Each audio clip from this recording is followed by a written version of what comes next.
Good evening to all of you, those who are on YouTube, on Facebook, and all other platforms. We have the good fortune of having today with us one of the living legends in the field of management. In fact, Fortune magazine says that he is the most influential consultant those currently who is in this world. He's a fellow of National Academy of Human Resource, and 1939 is the year when Professor Charan was born in Uttar Pradesh, and you can imagine the kind of journey that he has taken to become one of the leading CEO coach, mentor, and influential author in the world there. Professor Charan went to Banaras Hindu University, currently known as MIT-WPU, then to Harvard Business School, but today the whole world is his school. He coaches, trains the CEOs, talks about them, and one of the great things about Professor Charan is the alternative thinking that he keeps in. If you go back and Google about him, you'll find out how he thinks differently than majority of the people, those who are running businesses there. So I will not come to the list of books at this point of time because we'll have a lot of opportunity post Professor Charan's conversations to talk about the idea behind the books and what kind of messages that you would like to give to this. But he's going to address to many of you, those who are either at the early stage of your career or you are at the middle stage of your career, or many students who are going to take up a career there. We understand the expectations from students over a period of time, from the students over a period of time, from the industry is changing. Whatever were expected in the 1960s is what was being expected in the 80s, and what are the things which are expected in the 2000s. They're changing over a period of time. And none other than Professor Charan is a star who is watching what kind of changes are there. And today in the first part of our conversation, he is going to talk about this part is what is this industry's expectations or the employer's expectations from the graduates, from the business school graduates, and how should they really look into the world and how should they prepare. I won't take much time between you and Professor Charan, and I'd like to welcome sir, and the dais is yours now. Thank you, Tapan. Welcome to an exciting conversation this evening. I value very highly your time. Time is always very valuable. I look forward to your questions. I've been one of those lucky people who is allowed to leave from that small place, to be able to go around the world, meet people in various countries, learn about various industries, meet exciting people like Dr. Vishwanath Karad, like Tapan, like the Dean of ISB, and then learn a lot from the Indian business people and the government people. India is on the move. Who makes India? We make India. You make India. Students, future.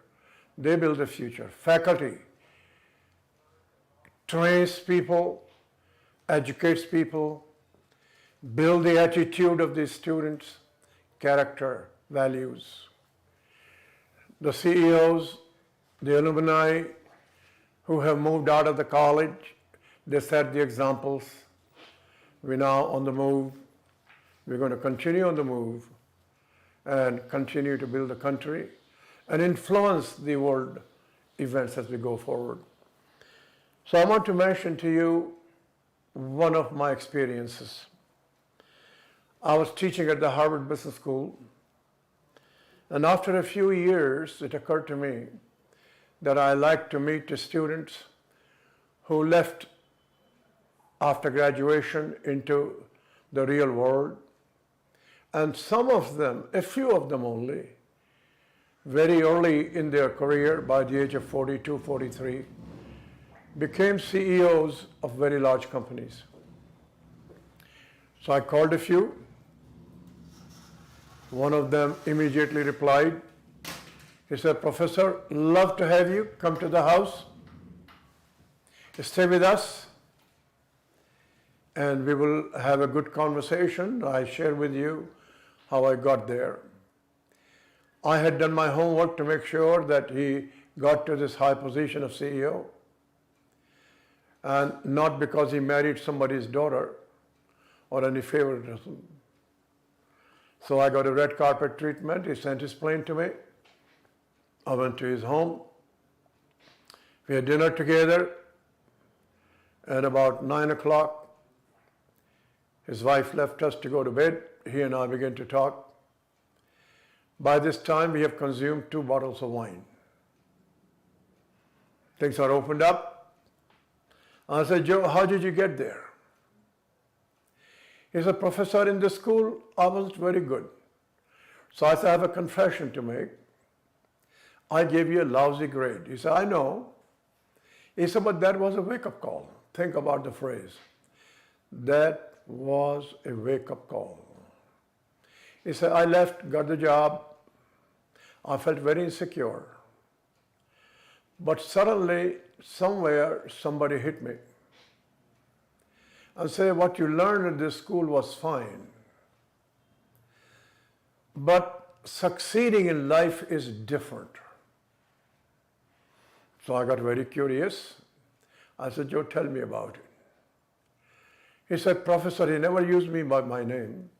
He said, Professor, I did 3 things. So I'd like you to think about these 3 things.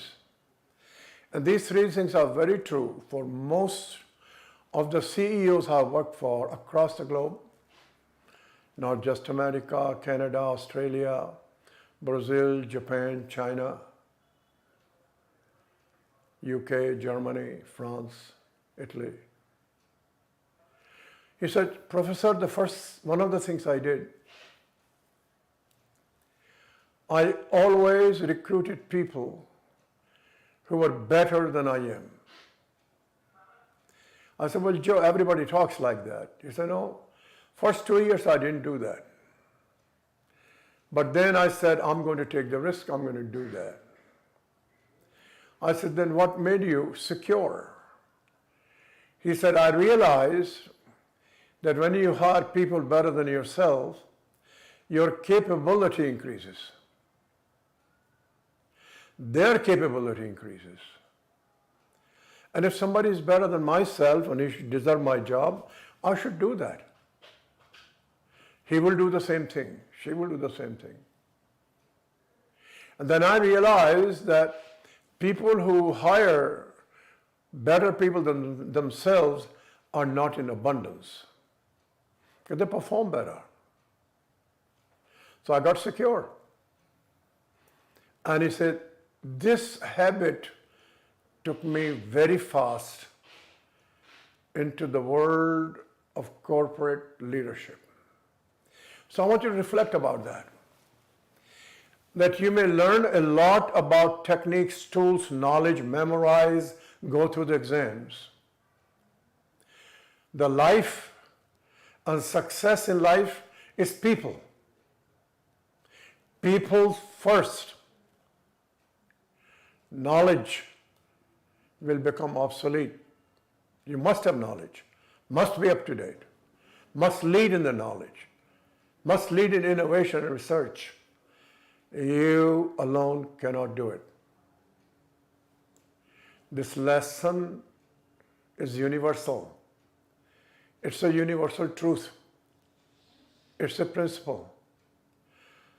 And so he took me through examples where he made some mistakes, where he didn't have the better people, what to do with them, where he placed the people in the wrong jobs. He said, it's all learning. He said, the second thing I did, remember I said to all of us here, he felt insecure. I felt insecure too. And he said, yeah, I learned all those things in the school. But everything you learn in the school is retrospective. It's not futuristic. Futuristic comes when you go to real world and you're confronting new problems. So I realized that I must search opportunities where I've done nothing before. Let my head hit the wall and get some blood. So I began to search assignments where I knew nothing at all. And that way I knew I will fail, I knew I learned from failure, but I need to build a habit to do things I know nothing about. I said, Joe, this is fantastic. He said, yes, sir, first couple of years were very tough.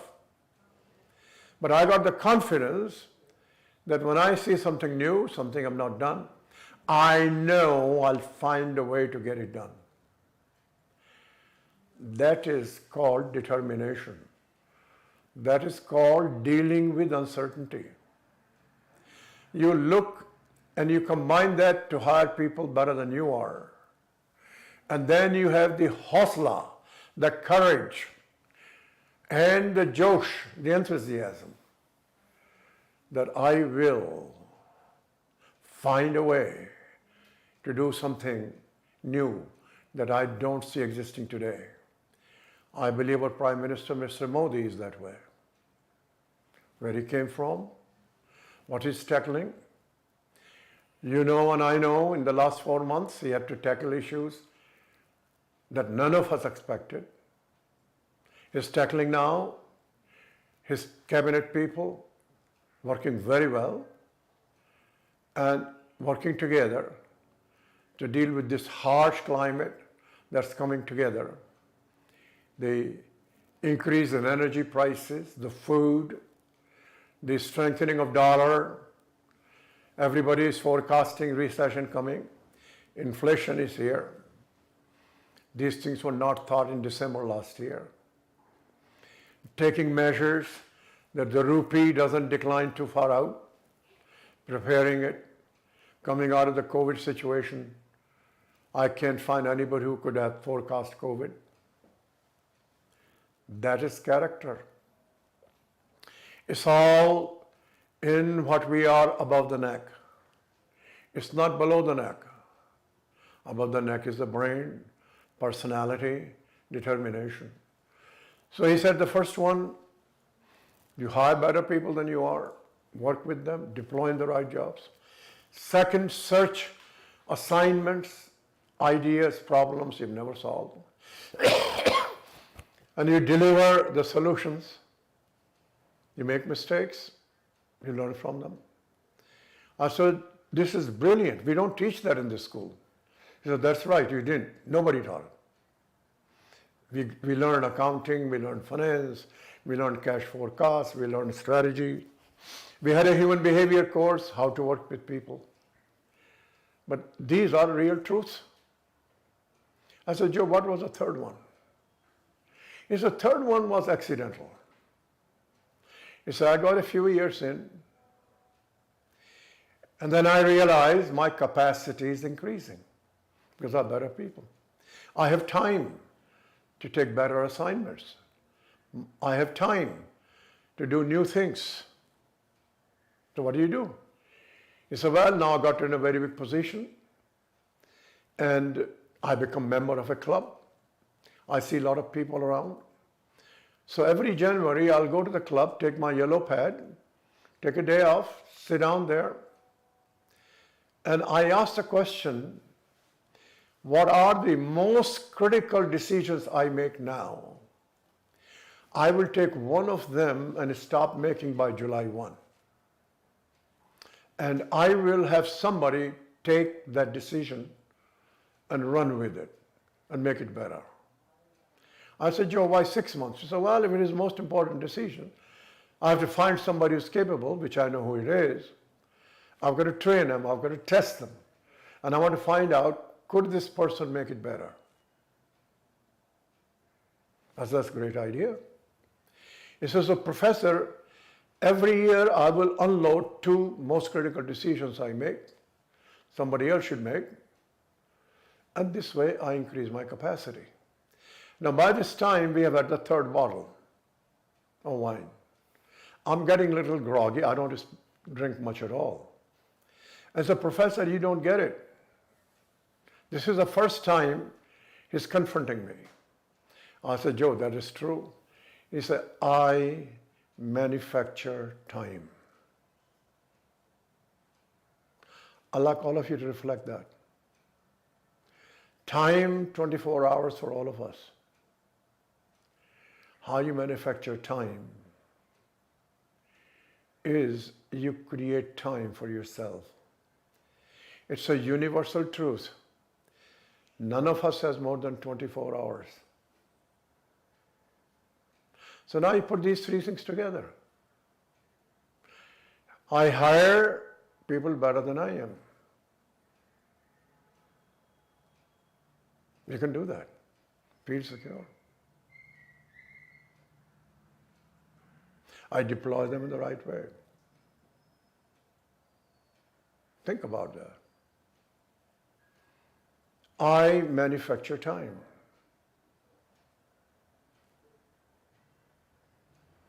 This gives me peace of mind, reflection, and find the roads not traveled. The world will always have uncertainty. Always new crises will come. Always new opportunities will come. India is moving. We have new opportunities. We're going to have here production of new items. This year, our export of services is very good, roughly 270 billion. Never happened before. Who's doing it? Our people doing it. We have exports, many of them are commodities, but we will have people who do R&D for various countries. We will create more manufacturing here. It's beginning to happen. We're getting FDI here, foreign direct investment. Japan coming in. States are searching for them. In the last 4 months, many CEOs have come here and say what we should do. We're streamlining it. We're not there yet. And China imports FDI of 250 billion a year. Well, we have a long way to go. Good news, we have momentum. We have the ministers like Piyush Goyal, whom I happened to be on the stage with him in the last 4 weeks. Yes, as he said to 100 CEOs, that he's met many people in Davos who want to come to India. They got his card and they want to search what we have to do. Our FDI is increasing. Now, my point is, in life, to succeed, you must have values and character. You've heard it before. Yes, you learn the techniques and knowledge. It's very important. Yes, you pass the exam. It's okay. You learn all that in a compressed time. But you have to prepare when you go out to build a life of success, a determination to change and transform, to determination to solve problems, to build people who are better than you. I meet many Indians who were born here, educated here. They now run CEOs of very large companies. I had the honor of meeting CEO of Microsoft, people from Google, daughter of an Indian gentleman, very high position in the government of the United States. I go to their house, I met their daughter when she was a very young girl. Why not you? And here, constant learning is a universal truth. But learning not for learning's sake. Learning for solving problems, imagining new things, creating new things. We are very good at it. Many people want to put development centers in India. They have. And they have people, you go to algorithms, AIs in America. Guess who actually are in key positions? Most of them are of Indian origin. We train them here. We can do it here. And we're going to do that. So as human beings, As students, this is my appeal to the students. I hope I remain always my life as a student. That knowledge is critical. Applying it, getting insights is mandatory. And going into life is first and foremost is people. People before anything. Build relationships, encourage them, draw the best out of them, open the eyes, what they didn't think about. I'm a recipient of that.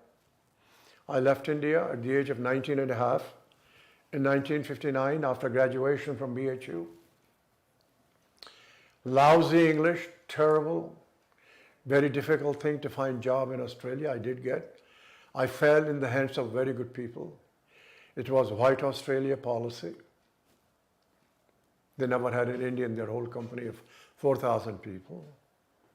And they really, really educated me in the real life of a company.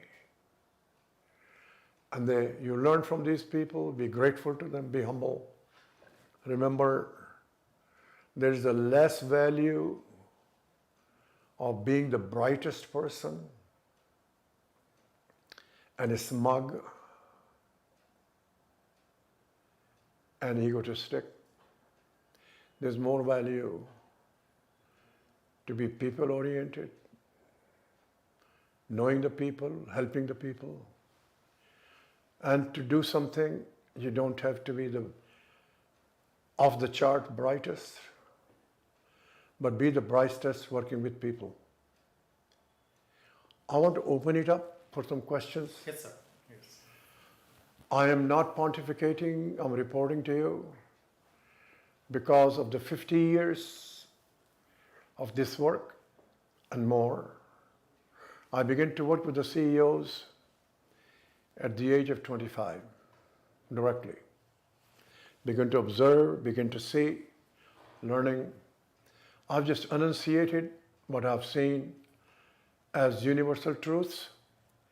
They are observable and they are verifiable.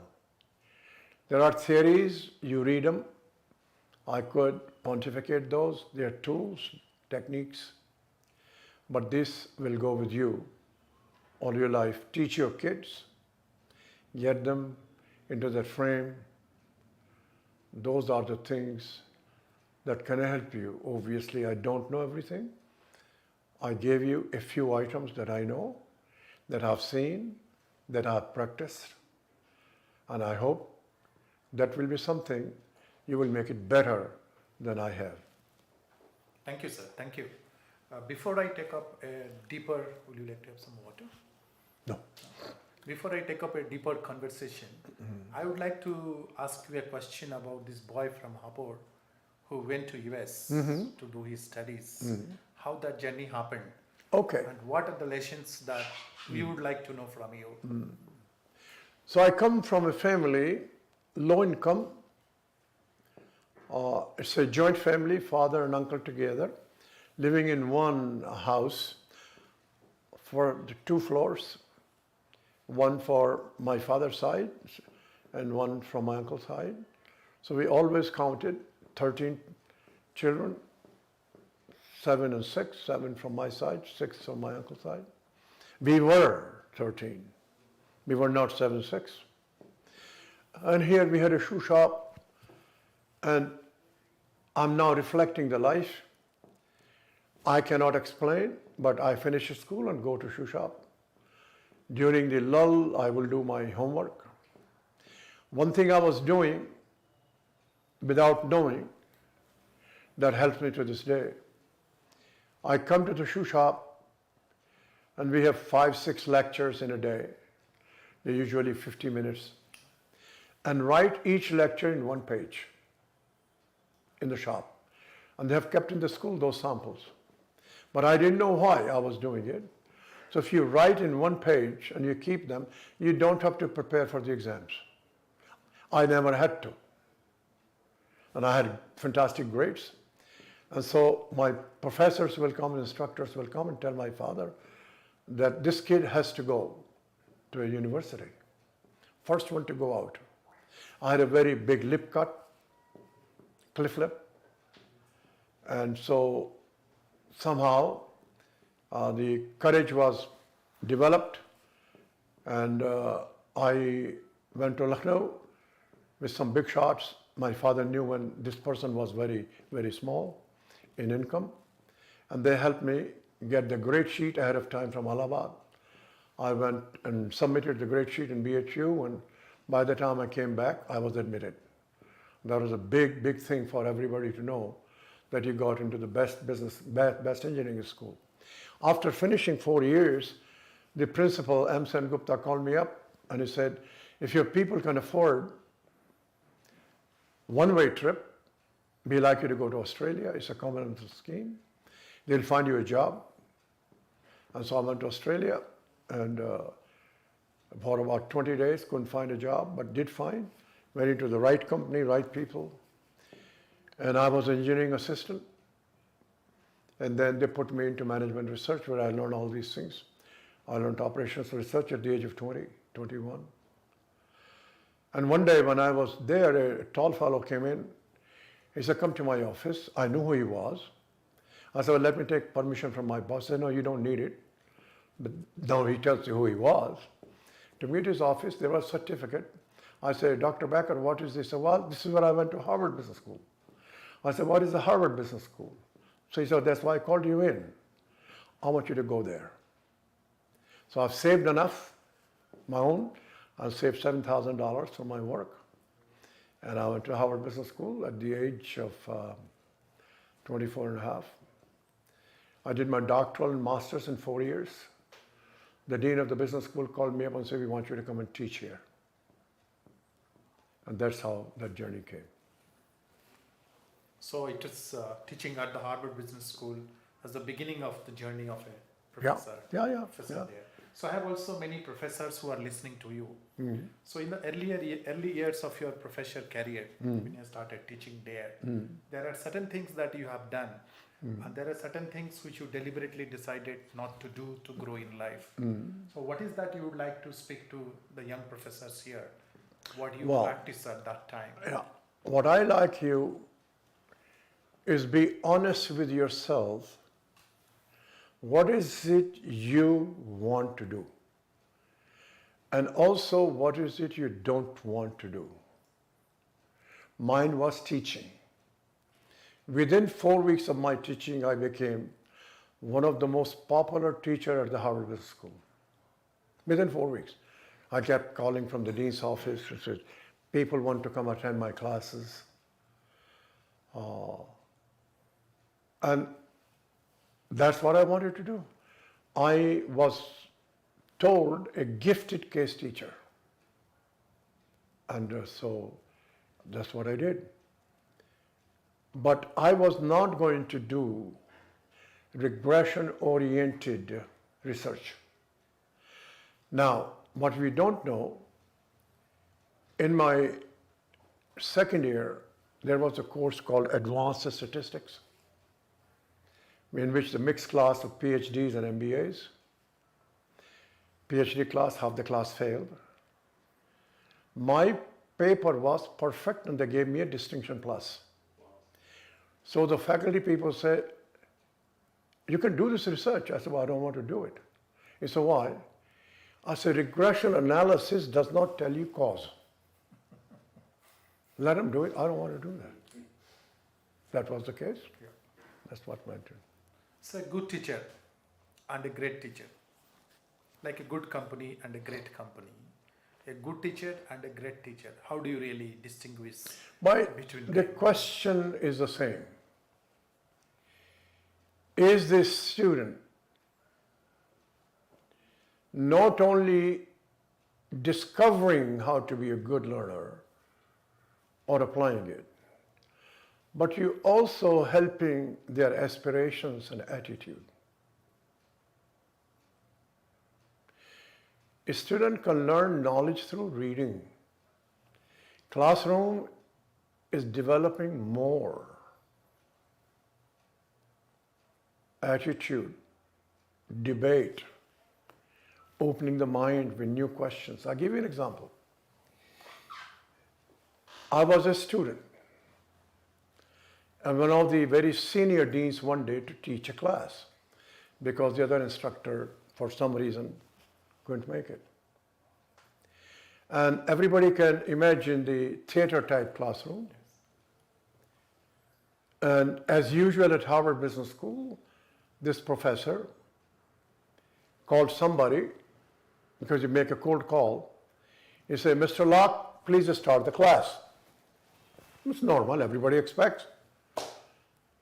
And in this case, Mr. Locke was fully prepared. There are times when somebody is not prepared. Yes. So he began to recite, and I thought he was doing very well, because I was prepared. And only thing about 3 minutes happened, and he said, "Mr. Locke, what would you do? I think you prepared. Tell the class what you're going to do if you were so-and-so." And he said, Professor, I forgot his name, Fuller. Professor Fuller, I will fire the guy. And so Professor Fuller thumped the table. He said, "Pick up your books, out, go." He goes to the door. He said, "Come back." He said, "How did you feel?" He said, "I felt miserable." "Do you fire people like this?" That's teaching. 79 students learned a lesson. That's excellent teaching. Any anecdotes with a great student of yours?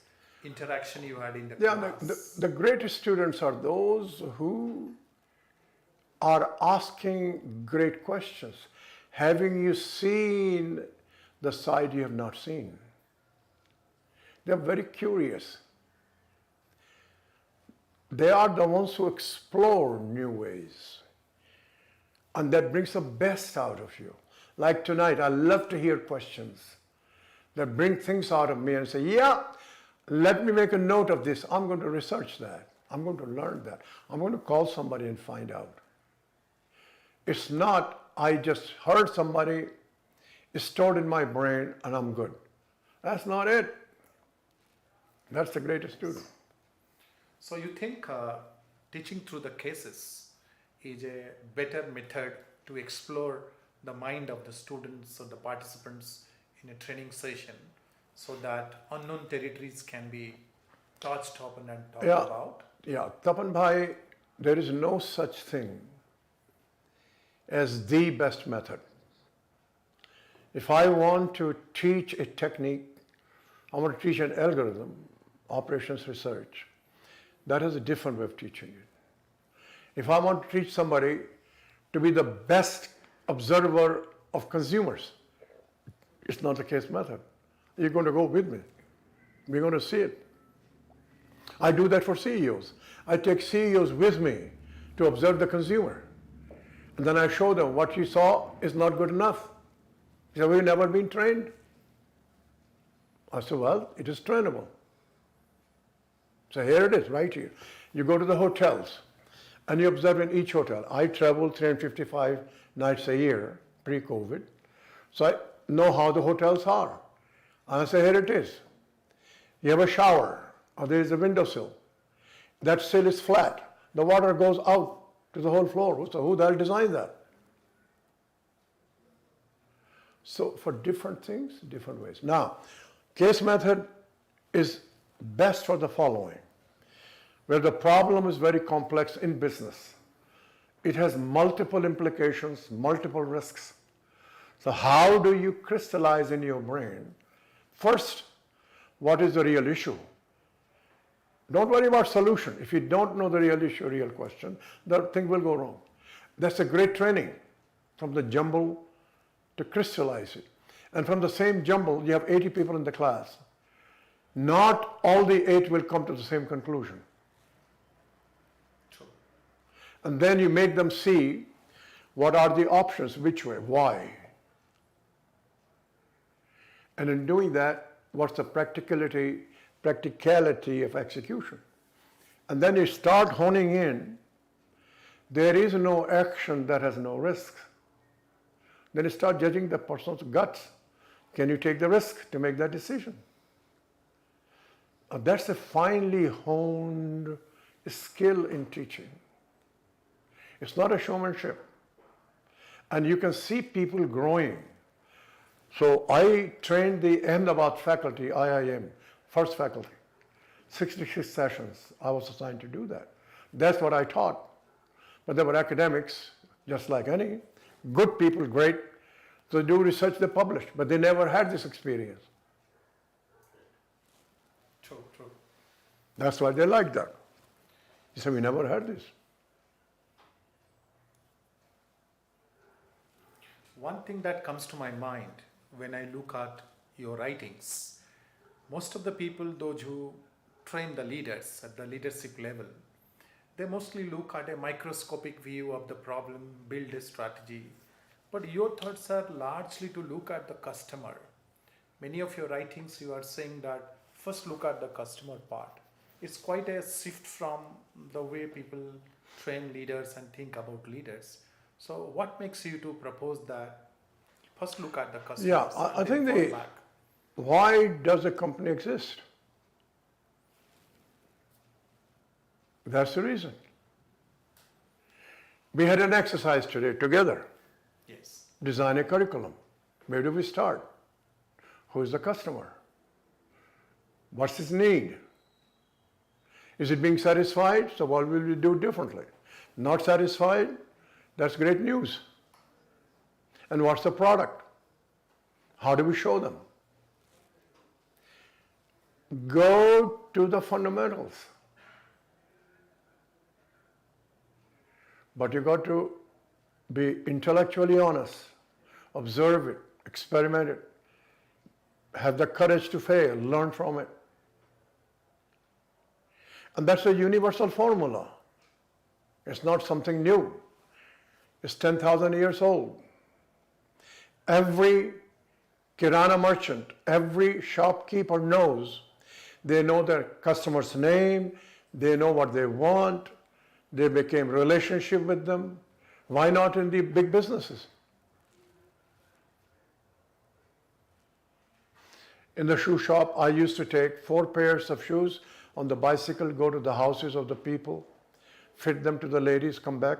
I knew their names, I knew their size of the feet. Why not? Is that what you call as business acumen? Or is No, there business something acumen different? is different. Business Yes. acumen is, We'd like to know that from you. yeah, business acumen is, in very simple ways, is the street vendor is the largest business people population in the world.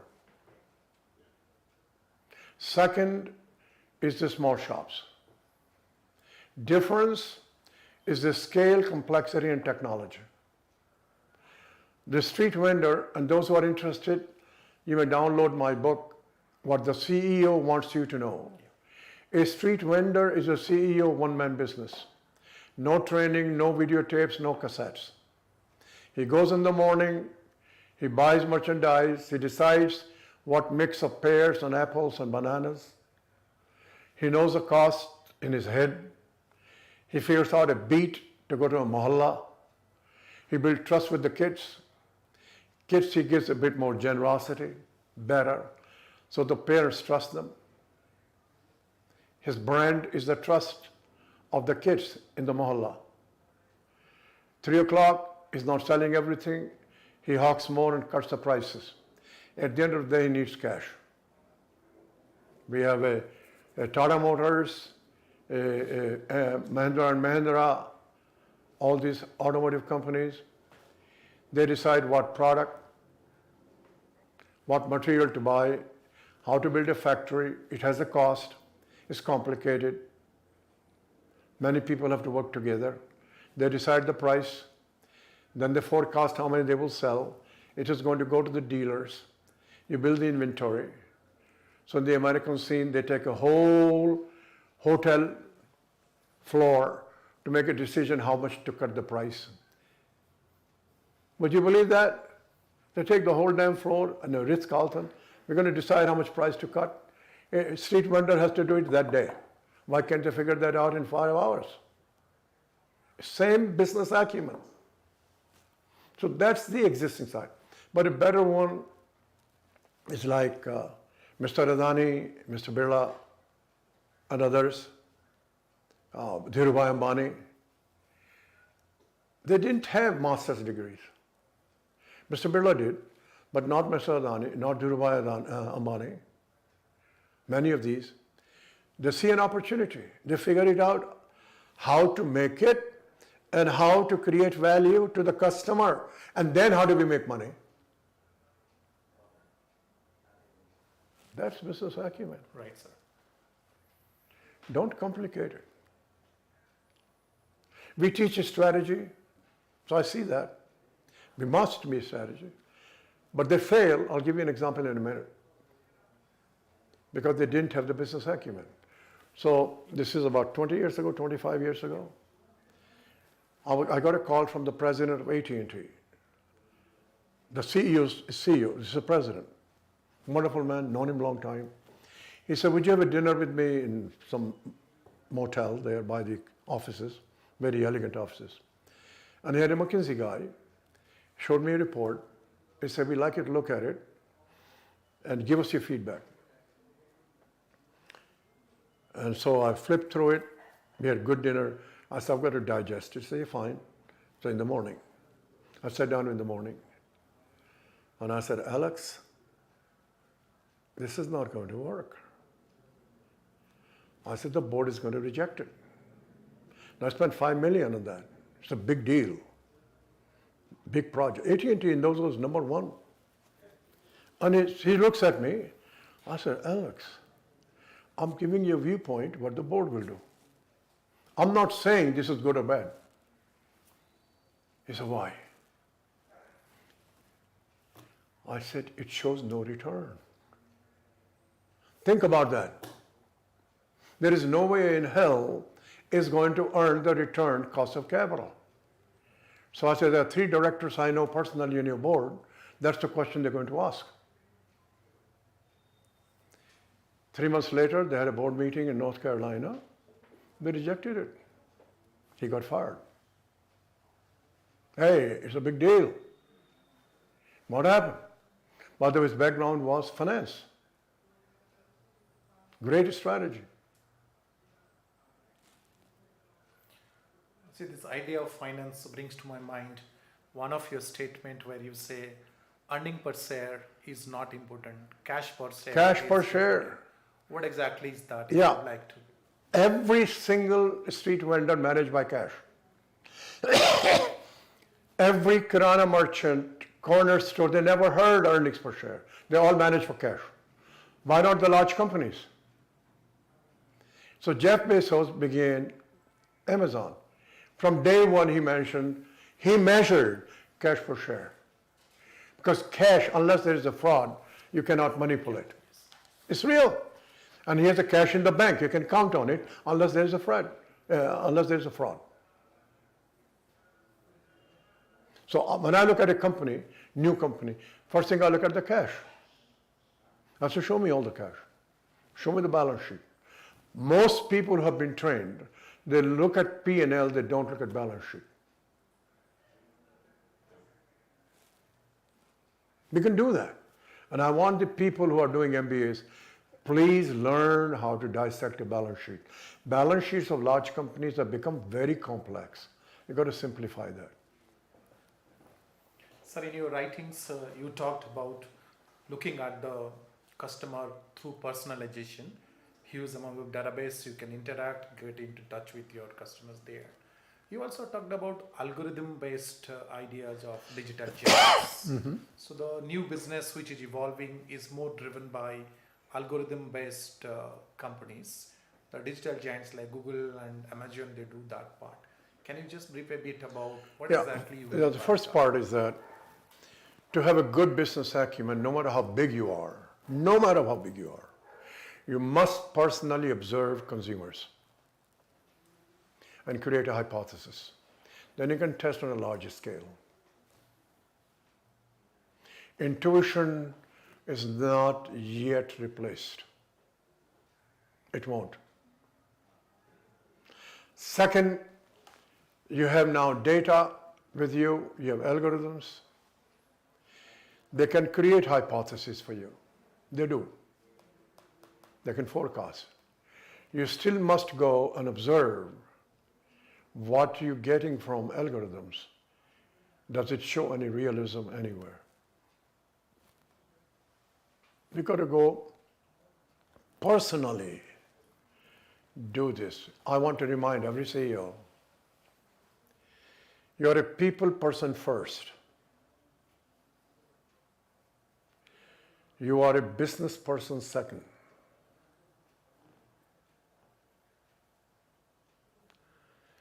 You are executive third. Don't mistake the other way around. People become executive, they forget the first two. Great idea, great idea. One of the original thoughts we studied as a student in our curriculum is, as the business grows and you achieve scale, at some point of time there is something called diminishing scale. But your idea is that if you are using technology, it can only go higher and higher, and there will be no point of diminishing of scale, diminishing of returns. Say it another way. It talks about increasing returns. Yeah, this is a new principle. Yeah. And that was invented by a professor around 1993. He made a good observation. That software business, or where you apply software with the algorithms, you make a huge fixed investment in building software algorithms, and that is expense, so your earnings per share goes down. But after that, incremental sales have close to zero cost, and therefore you have increasing returns. So you look at all these trillion-dollar companies, market value, they are using principle of increasing returns. So I keep telling the clients, do the digitization as soon as possible. It's not expensive. The costs have come down in a very major way. And learn the principles. It's in my book, Rethinking Competitive Advantage. This is the change in the competitive advantage. We have all been trained in the schools. That is obsolete. I have got a question which I have received. The question is about, is that we talking about algorithm-based models or platform or increasing returns? Are these applicable to large companies? India's manufacturing is largely dominated by small and medium traditional companies. So what is your message for those companies which are caught in the middle? Okay, 100 crore. No. Let's clear it. Yeah. How big was Amazon when they did only one thing called books? Zero. So what are we talking about? Then he put one more, music. One more. He didn't have any money. He knew how to do it. He recruited a guy from Honeywell, who understood Six Sigma to create the processes. So there is a story that Jeff Bezos, the founder, complained one day sitting on the ground, my knees hurt. He was packing boxes with the books.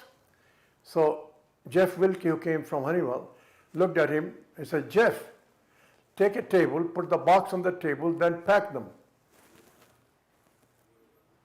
He didn't have a clue. So I have in India now a number of small businesses. I took them for that purpose. I show them. Get on with it. It's very inexpensive. I can give you 5 names of companies who can come and do it for you. Take the fear out. So it's the fear of failure No. that stops people. No. Fear is not going to be done. Will it be valuable? My IT guy doesn't buy into it. I can't do it. They forget the guy started with one simple thing. By the way, when he hooked it up and the cell began to come in, he put a bell in. Every time a sale comes, first time he rang a bell, and then the bell never stopped that day. We can do that. And in those days, we didn't have that much great technology in 1997. We now have it. You buy it. You hook it up. Professor, what is the idea of ecosystem that you often refer about? We should cut out the buzzwords. Right. Today, you have a business. You have a customer. You have customer data. Now, are there other people reaching the same customers? Can we work together? Big phrase, ecosystem. I have a platform. We got more people on my platform. We got more data exchange. We call it ecosystem. Keep it very simple. Do you think intangibles play a role when you build an ecosystem? Remember, economists call it intangibles. It's ridiculous. There's nothing intangible. Software is not intangible. Brand is not intangible. Algorithms are not intangible, but their terminology. It's more tangible, more powerful than the hardware. So we say, cut the language out, go to the straight. We are valuing on that basis. You can't run a company today without some software. And they're calling it intangible. That's ridiculous. Sir, if I take you to 2030 and you have to look at the world and the countries around, how do you see the map of 2030? The seeds of 2030 are here. Learn those seeds when you're driving. Number one, there's no question about we're going to have acceleration of carbon reduction. I serve on a board in Canada. It manufactures the panels, walls. It has a carbon reduction 40%. This year, and they produce it in 1/3 of the time. They will manufacture the Starbucks. They got the contract. They're building Marriotts. It is here. It's going to continue. You don't have to guess. Mr. Adani has announced a very large number, initially 7 billion, towards 70, into the renewable energy. Work is going on for hydrogen, solar panel. It's all here. They all need chemicals. Okay, what's the new about chemicals? Which way is it? So read the seeds of the future today. Verify them. They're concrete. And then you're going to say, do I do experiment? Do I buy a small company? Do I declare big things? Do I take a risk? But do ask the question, what is the risk of not doing it? You don't have to be a the astrologer. No. It's very clear what the venture capitalists do. They look at the seed of technology. So one day I was in a meeting and a gentleman with horn-rimmed glasses came in, and we were about 20 people. It was especially organized, Peter Levin. And he said, I work for Sequoia. This is the people who fund various companies. He said, my job is to obsolete cloud. What? I said, yeah. That's what I'm going to work for the next 10 years. He's right. Technology is coming. So you find the guy who's working on it. And that is, we're going to have the right data on the cell phone. If you have that, you have a different game of the cloud. So what are your thoughts about cryptocurrency? I'm not in it. I don't follow it. But I've got to tell you an incident. Yes. I have a habit to go to the same hotels if I can, the same city. They get to know me, they look after me. I'm very friendly with the bell captains and all that. It's just like homecoming. So I was a week ago or so in Conrad Hotel, downtown New York, and this tall fellow said, Professor. I said, yeah. He said, you don't remember me? I said, I don't. He said, I stopped you when you were here 3 months ago, and I asked you, should I buy cryptocurrency? And you got very emphatic. Don't touch it. I was going to buy it, but I listened to you. Thank goodness I didn't buy it. He said, it's so much low, can I buy it now? I said, you didn't listen to me. He laughed. I have no clue. If I have to invest money, there are better ways to use it. Like, All kinds of things going on right now in the energy area, in the carbon area. There's a recession issue, inflation issue. You've got to watch the timing of it. But there are things that you can go in. since you are observing how the country is being governed for such a period of time, what are those good things which have happened good? And Yeah. what do you think will happen good or required to happen Yeah, good? I want to mention to you, by the way, to the people who are kind enough to attend this, Tapan, I have not rehearsed these questions. No, not at all. They are coming out. He's Yes, sir. shooting like a gun to me, and I love them. Thank And you, sir. that is the idea. Say the question again. What are the things which are happening good today? Yeah, in the Indian. And which is not happening, but as a thinker, Yeah, I want to mention to you two things about human Yes. life. Don't ever compare from the past. right. Don't ever compare against a peer. Those two things are mediocre. Compare against what it should be. Great thought. Just remember that. So, I feel very good what's happening in India in the economic front. I'm talking economic front only. There are other fronts I don't know much about. The seeds are being sown. Progress is being made. We need to accelerate. so you are hopeful that we are in the right path for the future? I'm more than hopeful. More than hopeful. Thank you, I'm sir. positive. Thank you, sir. Last question I would like to ask you. The question is about there is convergence of technology. Things are merging together and the competition is coming outside the boundary.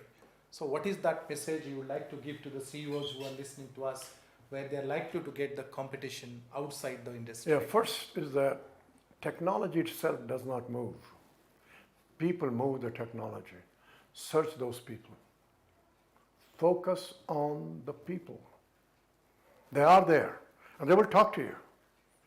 Second, look at the convergence through the eyes what the customer prefer. Then you see what happens. And so competition is done by human beings. Who are? What are they doing? Which way they are doing? The worst thing you do, what is the average of the industry? Never ever look averages. Don't benchmark your industry. That will mislead you. You have to go to the extreme. What is new? What is that one person, one company, one new small company is totally new? Search those. So one day I was with a pharmaceutical company. I work with him regularly and I said to him 3 years ago, I said, Bob, you got to spend 10% of your time to personally go and visit new companies. He does it. So you tell him, I'm selling you nothing, I'm buying nothing, my door is open, come and talk to me. I'm coming to see what you're doing. I said, these people creating new companies, they have an idea. He does. Sir, this is 2022 and we have 25 to 30-year-old students who are listening to you. What are those 5 things, even after 25 years from today, in 2047, you would like them to still continue? From I your gave you very learnings? early. First is people. Hire them, better them, find them, build a group. Look for things to do you never done before. Keep your character and values and honesty. That's why I opened with this student. There are universal truths. There are no theories. Thank you, sir. So thank you, ladies and gentlemen, for joining with us. So we have in last 1 hour taken almost 50 years of life, research, learning, consulting, learning from the practices, All of them have been packed through these conversations with Professor Charan here. Thank you, sir, for your time. I'm delighted to do that. I wish you a great future. I want you to think about, act about these universal truths. They're observable, they're verifiable. The last point I want to make, find what you love to do. If you get into a situation you don't love, get out. Find what you love to do. No two people have the same answer. Discover it. I was lucky. I've got early to find what I love to do. I do it. I want you to know my research is not book research. My research is not academic research. It's simply crystallizing the experience. Thank you. Let's hope long years of life and success to the boy from Hapur. Thank you, ladies and gentlemen. Thank you. Is this recorded?